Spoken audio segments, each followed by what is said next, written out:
If you're a business owner or an aspiring business owner, you have probably uttered the following phrases. I want to work on my business, not in my business. I want to own a business, not a job. Well, if you've ever uttered these phrases before as a business owner, but you never really did anything to move the needle in the right direction towards this goal, you are not alone. I promise you that. And listen, I'll be the first to admit I'm guilty of working in the trenches of my business and always saying I'll get to it later or I'm too busy to work on it right now, even though I know that these high level things are so important to creating a lot of momentum to really growing my business. Well, if this hits home, you're not alone. So today, I am having one of my really good buddies, and his name is Chris McVety. So while Chris has many superpowers, I think that his number one strength is being able to identify key operator partners, which is going to enable him to work on his businesses that he buys and not in them. So Chris's 10 hours a day that he spends are so much more efficient than probably 99% of us out there are always getting distracted by $10 or $15 an hour tasks, right? So Chris is the co-owner of one of the coolest waterfront restaurants in all of Tampa. He owns 2 preschools. He owns an RV lakefront park. And oh, by the way, did I mention he's also an attorney as well? So how can Chris run 4 to 5 businesses while most of us can barely handle just one? Well, today you're going to find out how in the hell he does this without wanting to jump off a bridge. So grab your paper, grab your pencil, go grab some notes, and let's get right to it.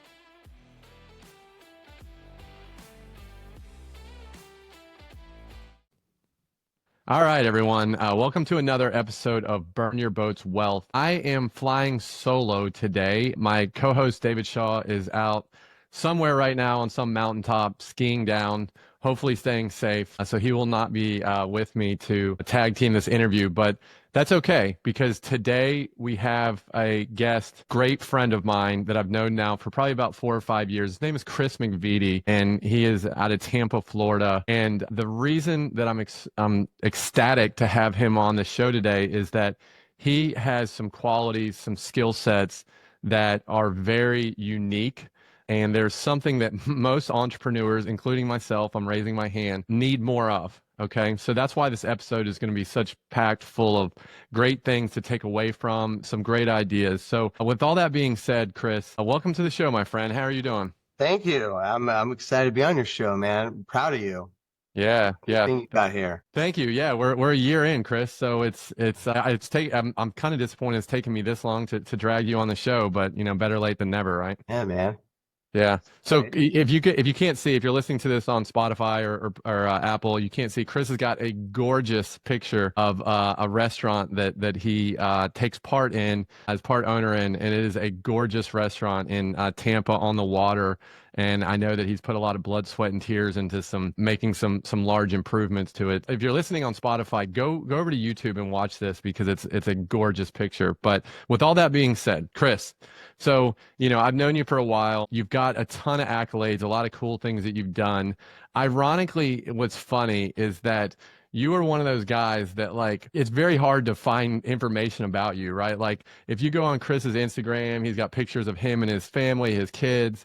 He's got some really cool things in terms of things he's done outdoorsy. You wouldn't have any clue that he runs all these businesses. He tends to kind of stay behind the scenes, and I think that's on purpose. So Chris, before we jump into the kind of the meat and potatoes of this conversation, I know you're big into outdoorsy thing. You're always on the water, you're hiking. Give the listeners, what's your favorite thing? What's the most quote unquote Instagrammable moment that you have done in some sort of outdoorsy, Oh, well, yeah, I know that off the hand we back in the day we used to take this jet ski trip to down the Ocklawaha River Okay. in central, the Ocala National Forest, right? Central Florida, pristine. It is like the most epic, other maybe than the Everglades in Central Florida. That's historic, right? And Right. there's this section of river, and it was 11 miles from this dam out to St. George, this marina that we'd fill up with gas. And there was 90 plus blind corners in this river, Oh right? my gosh. Narrow too, right? Yeah. Maybe times a 2-lane road. Right. And there's no wake zones. So we would blast through there on a really old jet skis, and the guy in front scared all the alligators in the water.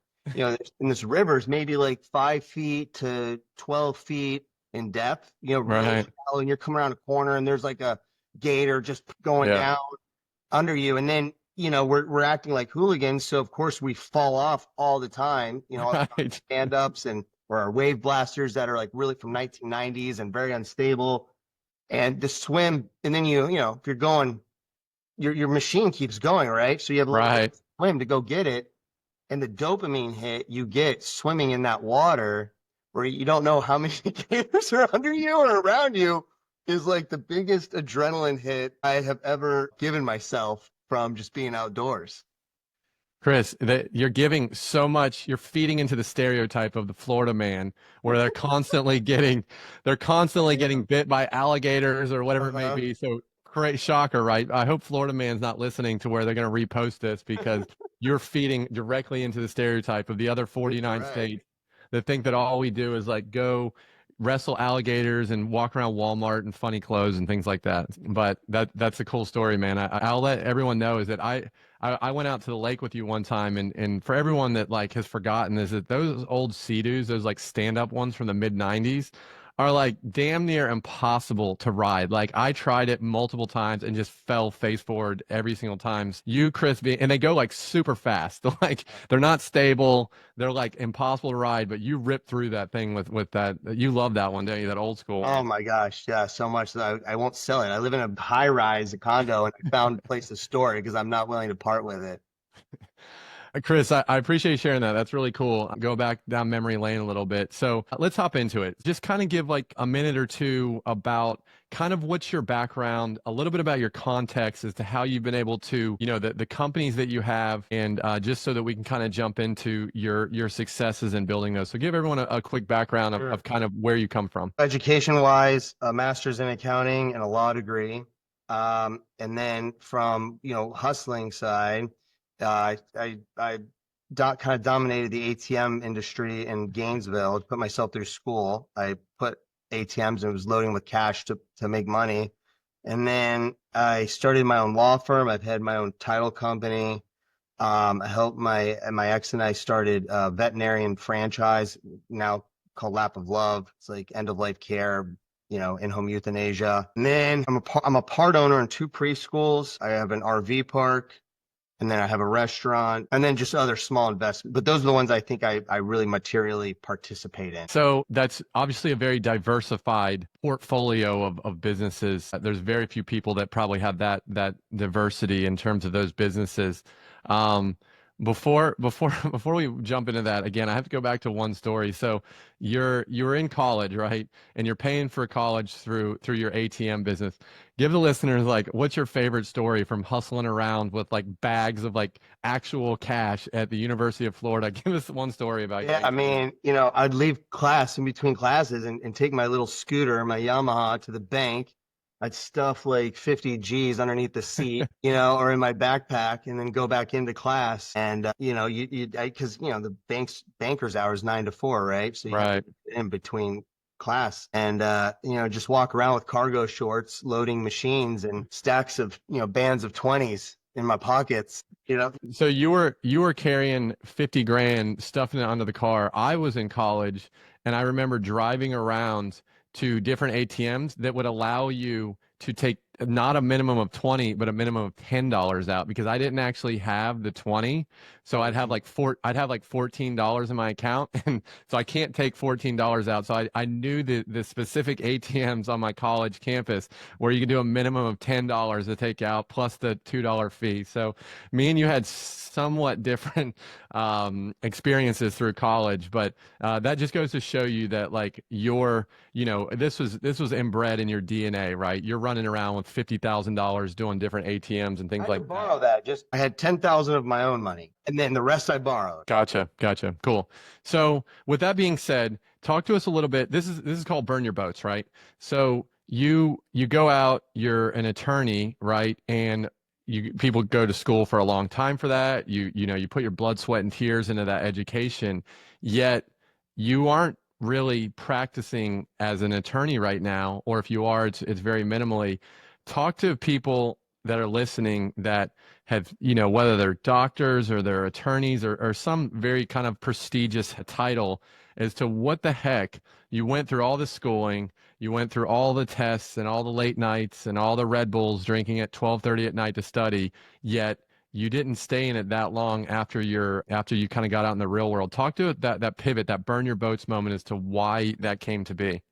Sure. Well, I mean, bluntly, I think attorneys are glorified laborers. When you bill anybody that bills by the hour is just selling their labor, right? Yep. Some just sell it for more than others. Right. And so, wasn't about to do that. When I was cutting grass as a kid, all I thought about was how do I build a life where I don't have to cut grass, Yeah. go on. So I had a lot of time to think about it. And a lot of lawyers, they chase money, man. So if you bill hourly, you got to collect that money and chase it. And people don't want to pay you, and people resent paying you, right? For how much you charge, and they're resentful, like, oh, well, for 1 hour, $4 bucks. And so I'm like, God, there's no way I'm living that lifestyle. So during 0809, right, where the economic depression, people were losing a lot during that time. There's a lot of distress. Kind of discovered the concept of short sales, right, to help, homeowners out. And I was Yep. like, that's a win-win right there, where I can help the homeowner get paid by the buyer of the home, right? And then I don't have to chase money, right? Right. Closing, right? Eat what you kill. And Yep. I the guy that actually told me about it was very competent, very into it, and he had a lot of energy. And I'm like, you know what? I'll work with this. I'm gonna bring this guy on.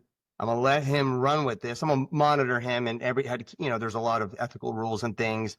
Sure. Of course. Structure this right. So that's a given that all that was in place. But utilized his talents, and he let him go, right? And he was paid well. And so that was definitely kind of, where I'm not doing all the work, right? And leveraging, it's a win-win, right? I get nervous saying leveraging other people, because that sounds like a negative, right? And I really want to just come out of the gate and just, the way I leverage other people, I have to make them a winner. It's the first question I ask myself. It's the first question I ask them is, how do I make you a winner?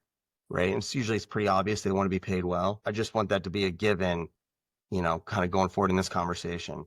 It's funny though that you say that, because I think early on in my career, when I was getting my first employees, I thought everyone thought like me. I thought everyone was just incentivized by money, right? Like, I'm incentivized by money. If I work a little bit harder and get that extra sale, I'll make more money. And if I sleep in and don't get it, I won't, right?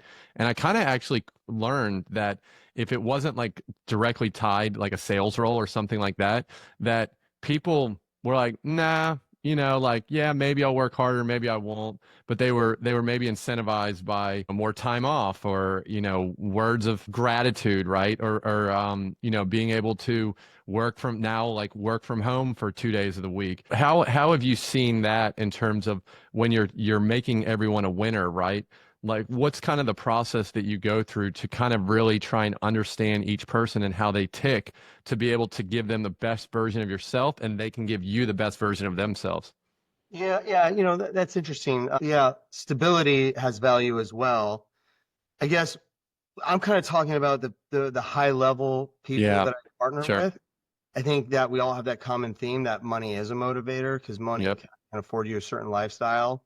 So I think, while I do agree with you, for other people that maybe they're not as motivated by money, I think the people that I partner with certainly are also. But a degree of freedom, a non-toxic work environment, for one, that comes off Yep. the top of my head, gives them autonomy, and respect, I guess, for their talents. Yeah. So I got back from the Dominican Republic a couple weeks ago. Went out to the DR with my girlfriend to a mastermind called Action Academy. It was around 100 other people, and the goal of getting out there is surrounding yourself with people that are looking to kind of quit their job, their W-2 job, being able to go buy a business for the most part, right? There's some nuances there, but for the most part, if I had to summarize a week with 100 people, is it how do I buy a business, right? And so a lot of the theme is, how do I buy something where I can continuously work on the business and not in the business, right? And that is something that most, if not all, entrepreneurs will say is like, look, I don't want to be the one, cleaning the toilets and doing all the things. I want to be able to manage those people, or manage the managers that manage those people. But yet we say it all the time, yet it very rarely happens, right? There's so many small businesses out there where you kind of have the owners, right? And they're kind of like the first line of defense of management, and then they just have employees underneath them. All the employees report directly to them. So you're still working in the business. Why do you think that is so hard for people to get out of that cycle of the mom and pop, where they're just the first level of management, and they're not ever able to grow the business because they're not working on it. They're too busy putting out fires. Yeah, I'm actually seeing this right now in helping a friend kind of take over management of their restaurants. And we've given this person like every reason to have confidence, right? I mean, they're like better decisions, but like it's interesting that they just can't let go. I'm like, why are they still like interjecting themselves at this point? We've been Chris, they can do it better than the other person, right? So why would they let it go, right? It's this controlling thing, like deep down in their soul, that they have to like stay involved. And now, I mean, it's hard to give up control. Like if you have doubts about that person, but if that person's running it better than you were running it, like, why wouldn't you?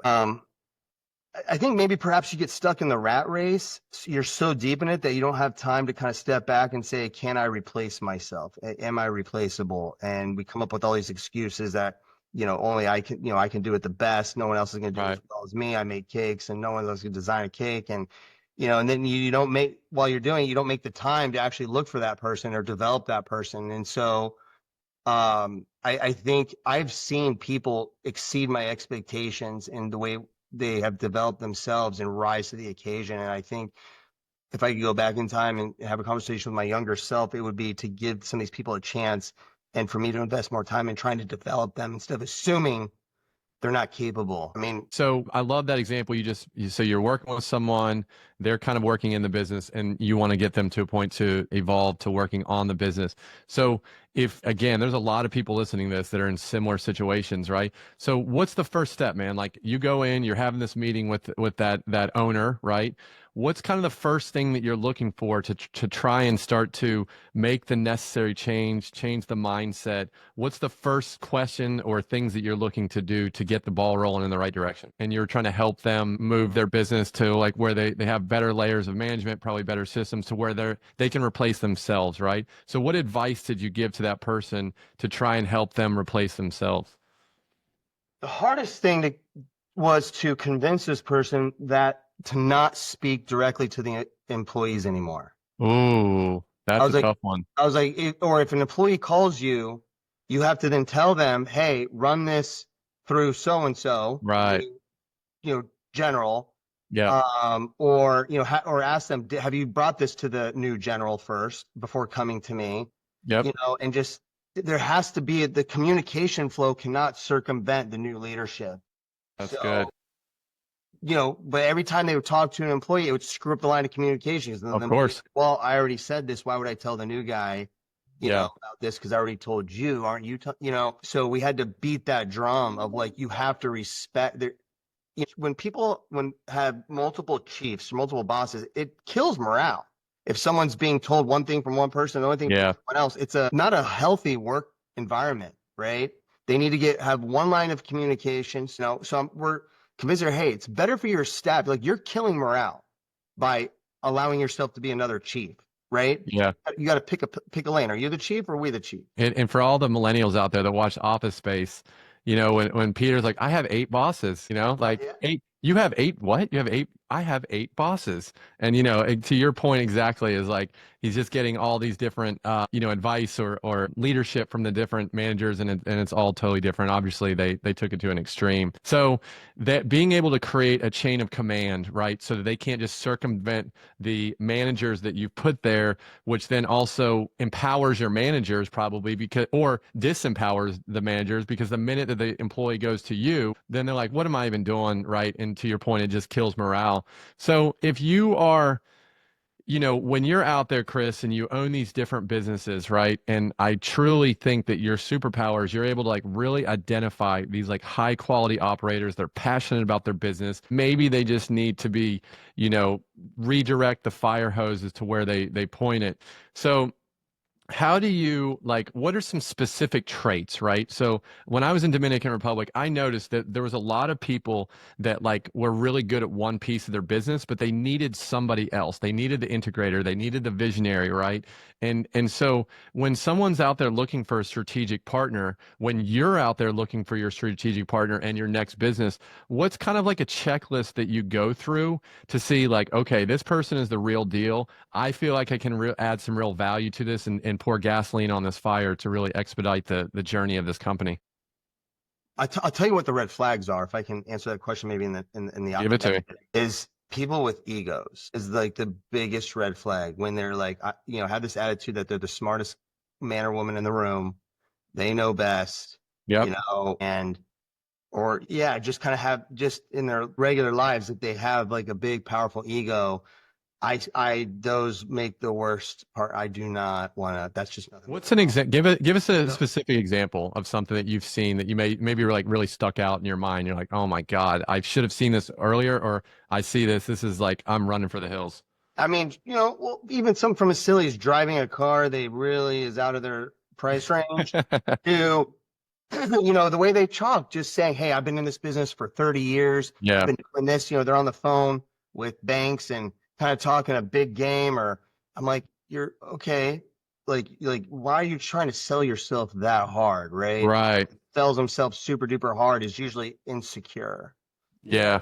Yeah. It's funny you mentioned that. It brings up something is that like when you're, I'll go to a lot of networking events. You hold a lot of networking events at your restaurant. And it's funny because you'll meet some people and within like 4 minutes, they're already telling you about like the accolades that they've done, right? Like I have this many sales, I have owned this many properties, I made this much money last year. And I'm like, I just asked for like your name. I didn't ask for your balance statement or your P&L, right? I didn't ask for any of that stuff. And you're already giving this to me. And the minute that I hear that, because it's funny you mentioned that, the minute I hear that, I'm like, this guy, like I've lost all trust. That's fine. We'll sit there and I'll keep it cordial and we'll complete the conversation. And then I just like push them out of my like thinking of like they're going to be within my network. So is that kind of similar? It sounds like.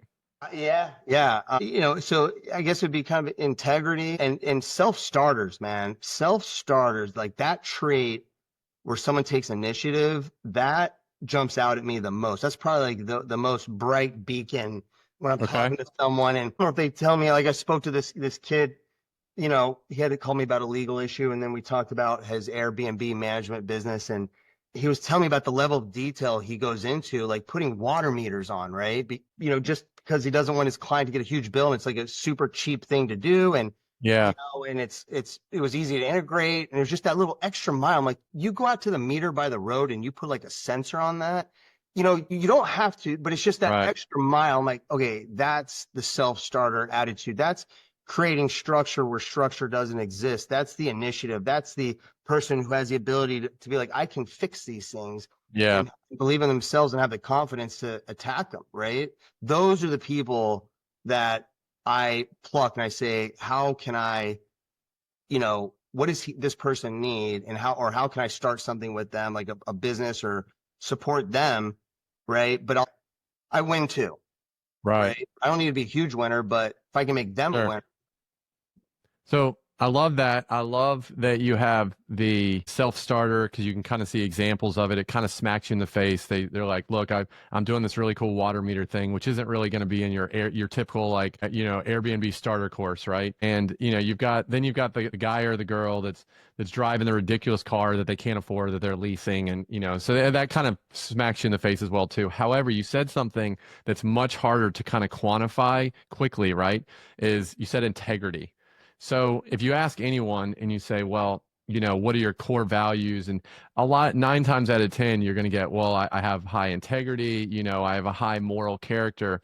Is there anything, any cheat code that you foresee? Because I totally agree. Like integrity and being able to have a partner that you're not looking over your shoulders, you're not worried about the bank account balance, you're not worrying about, things going missing, things like that. It's tough. Like it's very, very tough to say this person has high integrity or they don't, right? So let's just go back to the example I gave of this kid having this Airbnb management company. If you're going to go the extra mile to put like a little wireless, water meter thing in case you have like a water leak out by the road, I would say that there's a strong correlation, Yep. okay, between that personality type and a high degree of integrity, right? That person cares. That person is Yeah. doing things not because they're going to get credit for it, but because they matter and it's the like thorough right way to do it. And they want to be better than every other short-term rental company, right? And so that person cares. And I don't think you can lack integrity, but then care that Yeah. much. Right. I think they Yeah. go hand in hand. Yeah, I love that. So, if for folks that are listening that are looking at businesses and maybe there's an operator or someone that is needing some help, maybe you have the skill sets, it sounds like that integrity, them being able to come up with self-starter type ideas. And to your point, I think ego is by far because it really creates a lot of toxicity, I think, when you have such a big ego. Before we move on, any other things that you tend to look at, whether there's things that are good or red flags? That's the high level stuff. When I'm in a conversation and there's a standout, and I'm like, okay, I would invest in that person. Yep. That's I pretty much gave you what Yeah. I'm like, all right, this person's gonna get more focus. So let's roll back to something. 'Cause you said something really important and we didn't really address it. Is you said that, every entrepreneur is guilty of being the best at what the thing that they like to do, right? And they don't want to let it go. And so is there, when you are fighting, because there's some people that most entrepreneurs are just, they excel at the thing, they like doing it, and that's the last thing they want to give up. Yet that's probably the thing that's holding them back from really growing the business. And it's holding you back from partnering with them because you need them to kind of replace themselves. So what challenges have you faced because you've had multiple partners across multiple fields, whether it's, younger kid education, whether it's restaurants, whether it's RV parks, whether it's real estate, whether it's being in the, attorney's office. What have you seen that has kind of worked to be able to get people out of their own way and being able to kind of move to that next step to help replace themselves? Yeah, the entrepreneur ceiling is like a real thing, right? We want to do things a certain way, and then we just get stuck in that rut and we don't get out. But to pull someone out of their way, I mean, in the example that I gave, it was necessity, right? Right. There was a business necessity that prompted that. So I don't get any credit for that. But my ex-wife, man, when she sold off part of her company to a big, large private equity firm, I was like, all right, how long does this go before there's a difference in values where Right. she comes to me and says, hey, they're taking the business in a direction that I don't agree with, right? So to get an entrepreneur out of their own way, it's like I want to start the clock. Like, here we go. Right. Yeah. Because they're going to do things differently. Hopefully you stay in that little gray zone where like the original founder isn't like so unhappy. They'll find these things so like against the original core principles of the business. Right. Like usually for profits, the customer service might go down a little bit. I don't know that I have an answer for you on that one, like to get them out of their own way, Matt. It's not easy. And I mean, I think that if there was genuinely a perfect answer for it, then we would all be buying the book, buying the course, whatever that looks like. And it's so different depending on your personality type, how passionate you are about something, right? So I totally get it. So you mentioned the startup. So I'm gonna hit you with kind of a quick question here. You did the startup with your ex-wife. You've bought businesses. You've bought into businesses. Buying businesses is the flavor of the freaking day, right? Cody Sanchez, yeah. Small business acquisitions is where it's at. I do think coming from my background where I worked for my parents for 10 years and I watched them bust their ass every single day. My mom and my dad went to war every single day in that business and they put their blood, sweat, and tears. It was their life. It consumed them, right? And I see a lot of people, kind of comparing small business acquisition like it's buying a piece of real estate, like it's buying a flip property, and it is not the same whatsoever, right? Yeah. Talk to everyone a little bit about if someone is in their W-2 and they've got the ability that, maybe they're 30 or 35 or 40 and they're hitting that corporate ceiling, they're looking over their shoulder at the 24-year-old that's about to take their job for 50% of their pay, and they're like, all right, it's time for me to go out, burn my boats, and do something different. What should they be doing, Chris? Should they buy in? Should they be partnering? Should they be starting a new company? Where do you see the water flowing in 2025? So I'm gonna put acquisitions in kind of like two different categories here. You've got these like online business Yep. brokerages, which are basically selling people a job, Yeah. right? The way the sale is structured is that you're gonna buy this business and you're gonna work in it, right? And Yep. so they call it the owner benefit, right? Which is like what the owner gets, but I hate, like, I'm such disdain for those types of like sales pitches and models because it's like, hello, it's like so misleading. These people don't want to work in it, right? So you have to revalue, you have to take their numbers and then you have to add in a manager, an Right. on-site manager, right? Yep. And that usually eats up a lot of this owner benefit. Okay. Right. What's left is what an owner investor would get versus like an owner manager, right? Right. An owner can wear two hats. Hey, I work in this business and I'm a Yep. manager, or I own this business and everyone else, I pay a bunch of people to do the work, right? So you Yep. have to split up that owner benefit into its component parts and look at it that way. But these business brokers, they're preying, I think, on people's ignorance or their naivete, not ignorance, but naivete on this owner benefit concept. So, when I think of acquisitions, I'm looking at it from only an owner investor, like what's left for the owner investor, right? Like Right. whether it's an insurance company or a franchise, Yep. and you can standardize these numbers and put them in a matrix, and it's very simple. But I would say if you're new, don't look for these businesses where people are trying to sell you a job, Okay. right? Don't buy a job after working it.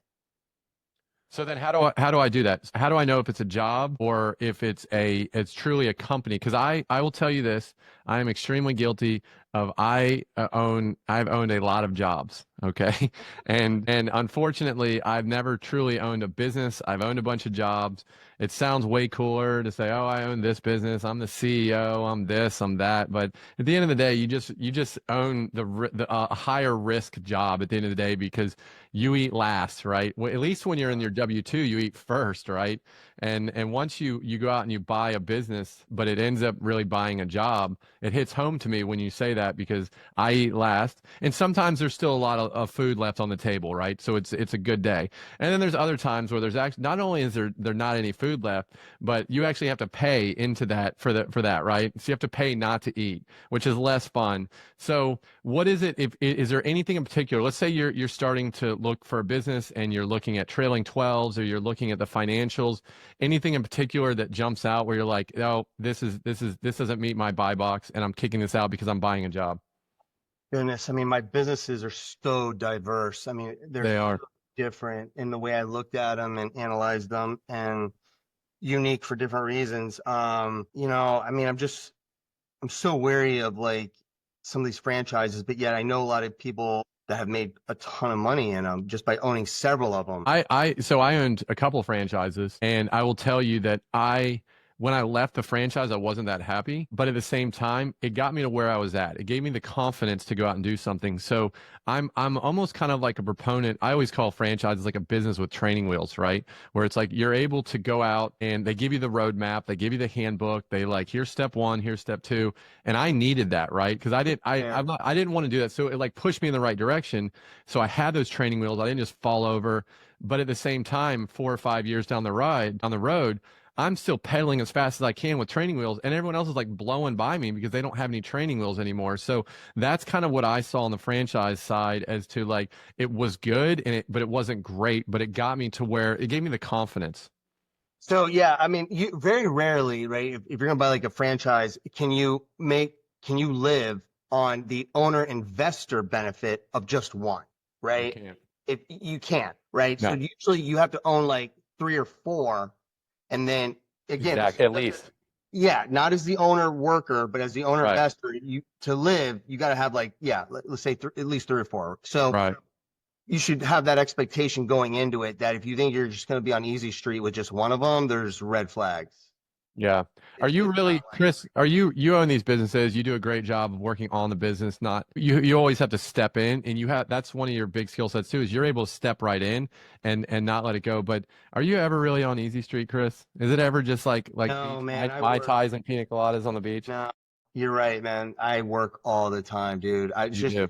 type A personality. I give myself, I'm like the head of IT now for one of my businesses because the IT was such a disaster and I was forced to learn it. But yeah, no, man. Yeah. I mean, I'm gonna have my needs met, but I think yeah, you never can just unplug or complete. We've interviewed a lot of people that are 10, 20, 50, $100 million type guys. And the number one theme I see amongst all of them, and it's the thing that no one wants to hear, is that every single one of them works their ass off. Like they work their ass off. And yeah, maybe they're now have a nicer boat or they sit on the beach a little bit more. But at the end of the day, they get bored on the beach, right? Like 2 hours into sitting on the beach, they're like, all right, I'm gonna go back and get back to what I'm passionate about. And I know that with you, I mean, I can't tell you how many times I've talked to you on a Saturday and Sunday, and you're like, no, I'm working all day. So I don't think it's not any different with you. Yeah, no, it's not. I'm guilty. So yeah, so here's an interesting idea is like, okay, you're looking at a business, you partner, right? And you have all this like expertise and knowledge and really this experience to kind of identify maybe some pain points in the business and then how to improve the business, improve the systems. Talk to the listener a little bit about, are there some commonalities between your businesses where you're able to implement a certain type of system or a certain type of widget or thing that really helps to ramp up the production and improve the productivity? Well, so maybe I got a slightly different answer. So I changed the way I look at them. So all my businesses are service-based businesses, right? And instead of saying, okay, I'm in the school business, I'm in the restaurant business, what I say is that I'm across the board, I'm in the experience business. And for the restaurant, I serve food on the side. I have a side of music, a side of ambiance, a side of service, and even with the schools, like when a parent comes and they kind of, someone in preschool isn't gonna really know have the same feedback. But to the parent, the playgrounds look nice, the place is Right. clean. We're preparing, red beans or black beans and rice in the kitchen. There's the smell. That all Yep. goes into the experience, right? So when I walk through the doors, I'm evaluating it from that perspective, with the Okay. RV park as I drive through the gates. Yeah. What's the experience like? Um, just using the Wi-Fi, like with the RV parks, you got to have amazing Wi-Fi. People need to work. So, each business has its own kind of key success factors, but being mindful of that and even reminding my team members, like, hey, we sell an experience here, right? So, of course, that matters. Yeah. That matters. That detail matters. That matters, right? And try and remind them, like, we're not just selling them a place to sleep at night, right? So you don't stop there, right? Yeah. No, that's not what we sell. That's just a side of you get to Right. put your car here, right? Yeah. Much more than that. It So makes it makes mindset. Yeah, it makes the experience. I love that. It makes sense. It's like if I go to your restaurant, right, and the steak tastes amazing, but then the service wasn't good, or they weren't nice, or the hostess didn't greet you and wasn't pleasant, right? It's like, oh, the steak was amazing. You went to find the best steaks and the best chefs, but the $10 an hour hostess wasn't very kind when they greeted you, and it kind of leaves that bad taste in your mouth. Or if you're, it's like you have your Airbnb, your RV park, your cottages, and it was really clean, but maybe the food stand was closed all weekend when they were there. The views were beautiful. The host checked me in. They did amazing. But God, I just wanted to be able to walk across the way there to get a really cool street food that you have, and it was closed. So that makes total sense to be able to step back and say, like, I'm not in the restaurant business. I'm not in the education business. I'm in the experience business. Yeah. Yeah. Yeah. So, and that, like I said, and even just getting your team on board with that, I think that enrolls them a little bit more to realize that these details matter, right? What you get Yeah. up in the You blow the leaves off, Right. right? Pressure wash the tile. Like, It's A to Z, right? It's like yeah, you are responsible for the entire experience, which is from when we start the day to when we end the day, right? And just because the unit is really clean or, whatever that looks like, it's the entire experience. What do you do, Chris? I'm pivoting a little bit to when you're partnering with these partners in these businesses, and you have all this experience and knowledge, and they tend to maybe understand like, hey, this guy knows what the hell he's talking about, and you kind of evolve maybe to a bit of a mentor. Sometimes you're kind of like their boss, but you're kind of not their boss because you just have more experience. So, Chris, what you've got these businesses, it's all you're definitely able to see into the future. What does your planning look like when you're planning the next 6 months, 12 months, 5 years? How is that something? Are you a big like look forward type guy, or are you more of like just 6 months, like 1% better every day? How do you view kind of like the that's a the good vision for question. the future? That's a good question, man. I'm probably guilty of not planning enough. But then, we talked about expanding. I had a meeting with, a local developer, and now we're meeting again tomorrow to discuss some additional locations. Okay. So I feel like it's a spigot I can turn on in an instant to go into expansion mode. It's not, I don't know that I don't really plan it out. It's just that, I was focusing on development, and redeveloping an existing location, and I didn't have capacity to grow, right? Yeah. Mental capacity, but Right. I think I do now. So I don't know that I have a direct answer for you on Is that. it is there any is there a what was the shift from like I'm just my capacity to be able to handle these things is full, and then now you're starting to free up some time? Is there anything that changed? What was kind of maybe a My pivot my moment? team asked me about it, and they're like, Okay. "Hey, I think we can we can take on some more." And I was like, "Okay, Yeah. Okay. Well, thank you there for you what go. you asked for." So that your team empowered you to be able to like, Chris, like what the heck? Why are we not pressing Oh forward? yeah, because I'm not working those. I'm not working those myself. So yeah, of course, without the team, I'm not, without their support, you know, Yeah. Yeah. we'll have to hire more people. The team grows, but I need some buy-in. Yeah, very, very cool. I think, Chris, that this is a lot of people, I hope, take a lot away from this conversation, because there's a lot of commonalities in the struggle, including the guy that you're talking to on the other side of this mic, in terms of being able to systematize better, identify better operators, identify key people to kind of partner with, that they're passionate about, their craft, their widget that they sell.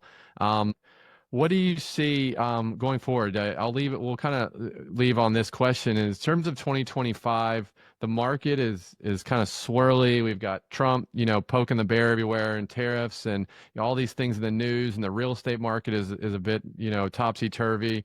Where are you kind of focusing a little bit on? Do you see opportunities in the next 12 months that you are kind of looking at out of the corner of your eye? Where do you see the next 12 months going? Yeah, I'm trying to liquidate some stuff and put some cash in the bank right now because, I kind of do have like negative, like, kind of foreboding, you know, s- look, in 08, 09, right, when there's distress, the people that are able to capitalize on distress are people that have cash in the bank.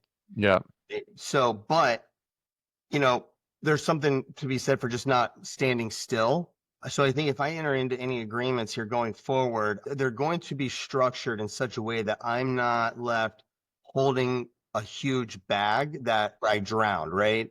You know, cash is cash flow is everything. So I always plan in terms of cash flow, right? And I kind of like, what's my worst case scenario, and how much of a cash cushion, both in terms of like dollars, but also like time. And so if things do turn, I don't want to be a month away from, missing payments, right? Like, Yeah. I'll never put myself in that position if I can help it, right? Like, Yeah. to the extent that I can, prevent that from happening. So always having a healthy margin of cash Yeah. to Even sell off, so you're set, or even like liquidating a few assets or things yeah. like that, to be, so you're playing a little bit more conservative, knowing what could be coming down the pipe, whether it's opportunities or whether maybe even on the opposite side where it's maybe a decrease in business, and you need to have a little bit of Slow down. rainy day fund to be able to help, so that you're not, standing on the side of the road planking a cup. So, uh, Tampa, sales, post hurricane, man, sales have been down 10 to 15%, like across Really? the, and that's just not for me. I mean, these are Yeah. conversations I had with other business people. Everyone's sales are down Yeah. right now. Yeah. Very, yeah. Well, it's the market we're in. I like that advice. That's great. I'm going to take it myself. I'm in the process right now of trying to liquidate some of my lesser than desirable rental properties to be able to kind of free up that cash. I'm not even exactly sure what I'm going to use it for, but to your point, maybe even just putting it in the bank, which is something I hate doing. I don't like having Yeah, any money in the right. bank, right? I'm all about rolling the dice and like just putting Uh, it into something and figuring it out, right? So it ironically, it's like most people get nervous if if they don't have a certain amount of cash in the bank on the savings account. I get nervous if I have that amount of cash in the bank. I'm constantly like throwing it out the back window to the next investment. Lee, take us out on this story, Chris. So this has nothing to do with business related. You tried out for Survivor. To give us this story before yeah. we. Oh yeah. Yeah, man. Well, my kids and I, we watch it and they're like, Daddy, you should apply. I was like, I can't be on that show. Like it would go against what I stand for if I have to like lie and backstab and we're watching it, like, Daddy, apply. I'm like, you know what? Maybe I'll go for it. Right. Yeah. Maybe I'll give that a shot and see how well I can play that game. But at first it's kind of like, oh my God, it's like I work so hard to be a man of my word. I don't even want to put myself in that environment, right? Right. Like, yeah, what the hell? Screw Actually, I it. just submitted another video when I was in Colorado last week with my kids. Okay. Another audition video in the hot tub and sent Yeah. it in to CBS. Because I know that you had said that you submit the video and they just like don't even tell you. They're like either they don't have to say yay or nay. They just like leave it open ended, right? And you say, we got it. We'll let you know if we Yeah. want to hear from you. And We'll that's it. A we'll little, see you when we see you. So we'll man. have to.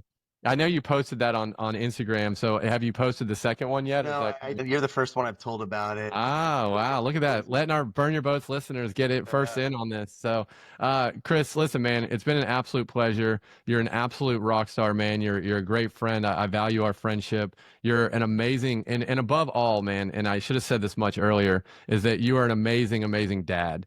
And that's something that, is your biggest accomplishment, much more than owning restaurants and, daycares or preschools and RV parks. So I tip my cap to you, my friend, because that is your biggest achievement. If people want to get a hold of you, I know that you fly under the radar, my friend. Like go Google Chris right now. Like I looked at your LinkedIn page and I think you had like one post, right?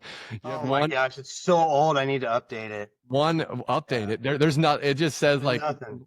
I'm surprised it just doesn't have a lot of knowledge, but that's who you are, man, and that's totally amazing because there's for every person with the podcast mic that's flipped one house or they just got their thing. There's so many guys like you that just kind of play behind the scenes and you're pulling a lot of strings, doing a lot of great things for your businesses, your employees, your community. If people want to get a hold of you, if they want to kind of pick your brain or they want to go to some of your amazing, take advantage of all the things you offer, what's the best place for them to get a hold of you at? Chris McVety at Gmail. There you Yeah. go. Chris McVety, McVety. Okay. And, I figured it was gonna be pretty simple, right? yeah. Yeah. And I love helping people help themselves, man. I love it. Yeah. You get what you give in this life, man. The more Yeah. you give, I truly believe that. Yeah, I love that, man. I think that teaching a man to fish is very, very empowering versus just it's great to give someone a fish, at the end of the day, but it's like, and I see that in a lot of the things that you do is being able to teach people how to fish. And that's kind of why we're on having this conversation is that whole theme. So Chris, with that being said, man, I hope everyone got a lot out of this episode. I've enjoyed this thoroughly, not just because you're one of my best buddies, but also too because you have such unique things to bring to it. And we didn't talk about real estate the whole time, which is also, Yeah. it's a nice change of pace. So Chris, any last words before we hop off?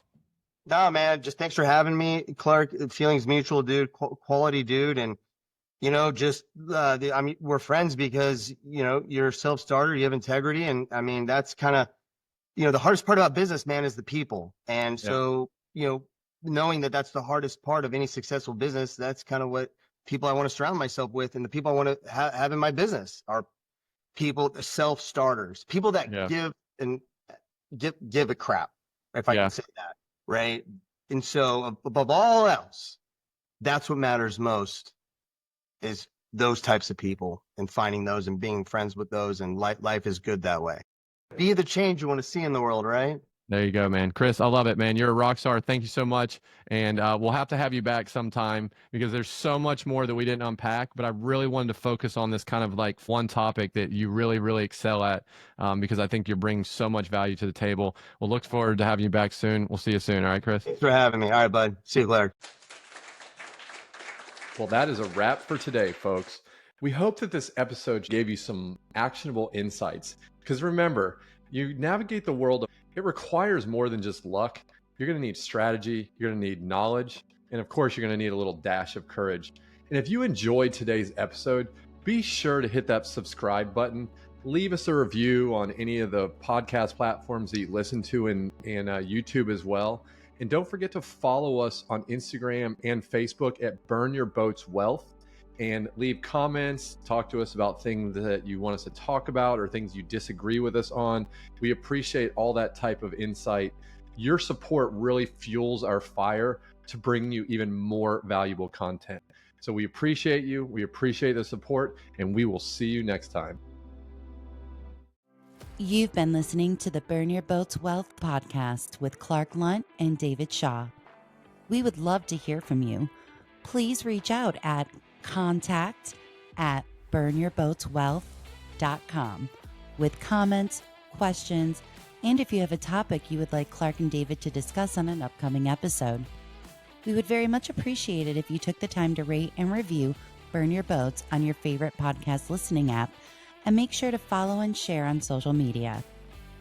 Content in Burn Your Boats Wealth podcast is for entertainment purposes only and is not legal or financial advice. Please review our legal disclaimer at burnyourboatswealth.com. Thank you and have a great day.